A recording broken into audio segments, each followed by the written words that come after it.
వీటికి అన్ని సౌకర్యాలు కలగజేయాలని ప్రభుత్వ పరంగా ఆదేశాలు ఇవ్వడం జరిగింది.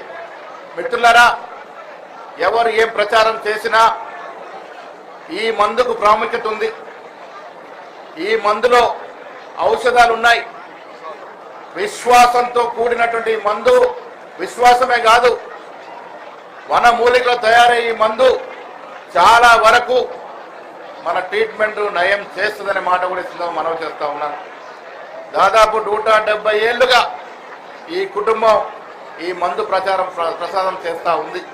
ఇది ఒక భగవంతుడు ఇచ్చినటువంటి ప్రసాదంగా భావిస్తున్నటువంటి ఎంతో మంది పేషెంట్స్ దీనివల్ల ఉపశమనం పొందుతూ ఉన్నారు.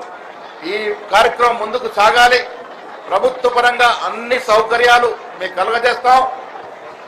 177 ఏళ్లుగా సేవ చేస్తున్న కుటుంబీకుల్లో ఒక పద్మశ్రీ అవార్డు ఇవ్వాల్సిన అవసరం ఉందనే మాట కూడా మిత్రులు పొన్నం ప్రభాకర్ చెప్పినట్టుగా వచ్చే సంవత్సరం నాటికి మా ప్రయత్నం ఉంటుంది.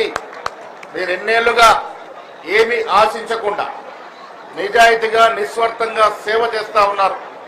భక్తిని కుటుంబ సభ్యులకి నా సంపూర్ణమైన శుభాకాంక్షలు.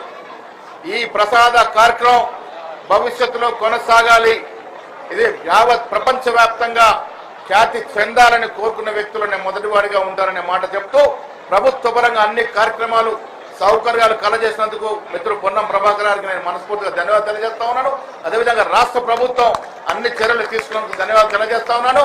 మరొక్కసారి భక్తిని కుటుంబ సభ్యులకి శుభాకాంక్షలు, అభినందనలు, ధన్యవాదాలు.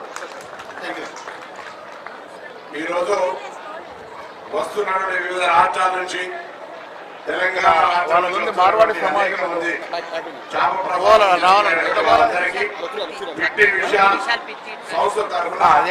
అనేకమైన అన్నదానం కూడా నిన్న నుంచి ప్రారంభించడం వారికి కూడా అభినందనలు. ఎంతమంది వచ్చినా